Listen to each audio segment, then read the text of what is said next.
안녕하세요. 키크사TV 이동훈입니다. 오늘의 환자 5번째 시간인데요. 오늘 제가 소개해드릴 환자는 허리가 아파서 근처 병원에 가셨다가 다리 길이가 다른 것 같다라는 이야기를 듣고 저를 찾아오셨던 분입니다. 제가 오늘 진료를 보면서 환자분께 동의를 얻고 영상을 간단하게 하나 찍었는데 그 영상 보시고 제가 관련 설명을 드리도록 하겠습니다. 허리가 아파가지고 병원에 갔는데 거기서 다리 길이 차이가 난다. 네. 허리가 잘 때도 아프고 걸어도 아프고 계속 아파서 그리고 고관절이 있잖아요. 네. 오른쪽에 왼쪽이 엄청 아파요 지금도. 네. 허리 어느 쪽이 제일 많이 아프세요? 오른쪽. 걸을 때도 아프시고. 그럼 다리 길이 차이 나서 그거 이제 치료하자는 이야기 들으셨어요?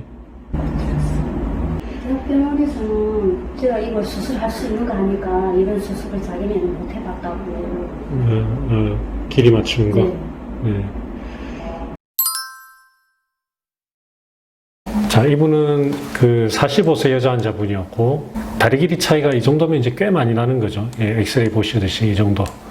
실제로 이제 5cm 넘는 길이 차이를 가지고 계신데, 모르셨다고 합니다. 평소에 모르셨고, 허리 통증이 하도 심해가지고 병원을 갔더니 다리 길이가 다른 것 같다라는 진단을 받으셨어요. 그래서 다행히 좋은 병원에 가셔가지고 정확하게 진단을 잘 받으셨습니다.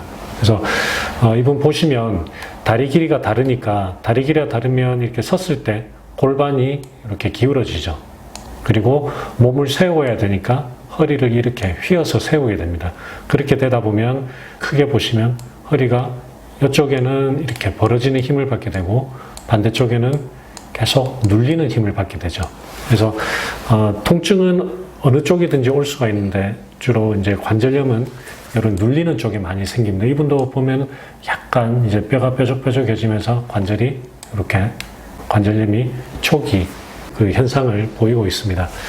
자, 그래서 이분 같은 경우에는 오늘 제가 엑스레이를 찍을 때 이렇게 그 밑에다 블록을 대서 테스트를 해봤습니다. 이게 길이를 완전히 보완해주는 높이가 아니지만 이 정도만 다리를 받쳐줘도 이렇게 휘어졌던 허리가 똑바로 되는 걸 볼 수가 있죠.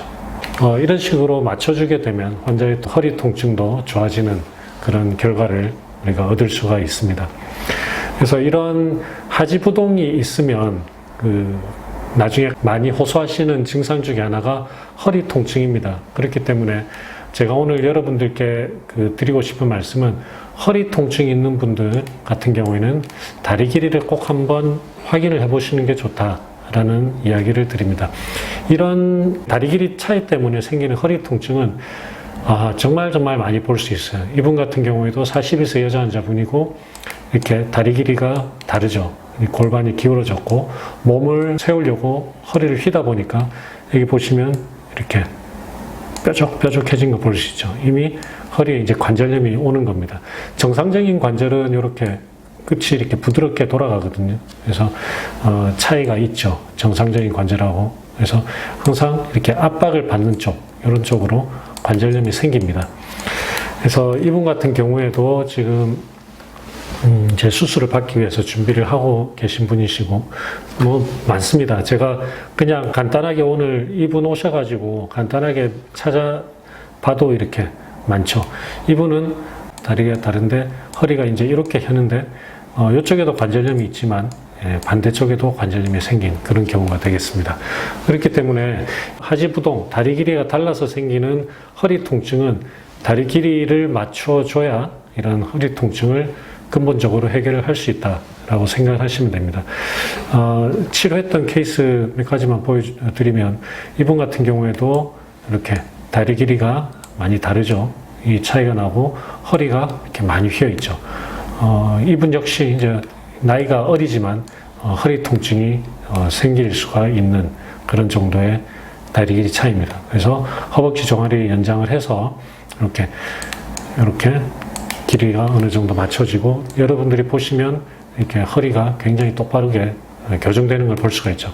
여러분도 혹시 보시면서 다리 길이를 왜 똑같이 안 맞추냐라고 생각하실 수도 있는데 이 하지부동 치료에서 이건 굉장히 중요한 겁니다. 우리가 하지부동 치료는 엑스레이에서 길이를 똑같이 되게 만드는 게 하지부동 치료가 아니고 우리가 허용 범위 내의 길이 차이 범위 안으로 들어오게 하면서 몸에 가장 편한 길이를 찾는 게 가장 핵심 포인트입니다.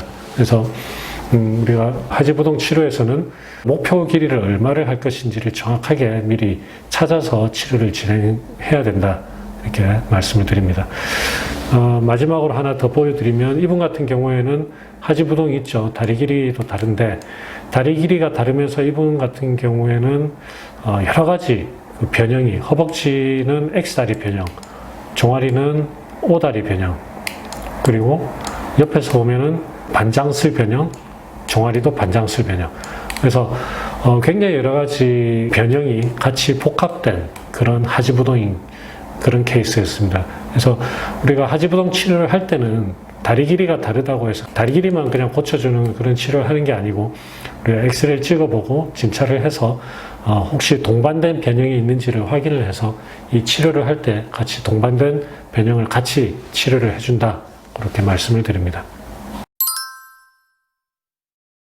그래서 오늘은 제가 하지부동으로 인해서 허리 통증이 있었던 환자, 특히 본인은 다리 길이가 차이 나는지 모르고 계셨다가 허리 통증을 통해서 하지부동을 발견하게 된 케이스를 보여드렸는데 이런 경우가 참 많이 있습니다. 그래서 우리가 하지부동을 치료하는 가장 큰 목적 중에 하나가 허리 통증, 또 허리의 관절염을 예방하고 치료한다는 것이 아주 큰 목적 중에 하나입니다. 허리 통증이 있다고 해서 다 다리 길이가 다르다라고 이야기할 수는 없고 실제 그렇지도 않습니다만 하지부동이 있는 분들은 나중에 허리 통증이 오는 경우가 거의 대부분이기 때문에 허리 통증이 있으신 분들은 그냥 단지 허리 쪽만 보실 게 아니고 내 다리 길이는 혹시 차이가 많이 나지 않는지 이런 점들도 한번 체크해 보시는 게 좋겠다라는 말씀을 드리면서 오늘 영상을 마치도록 하겠습니다.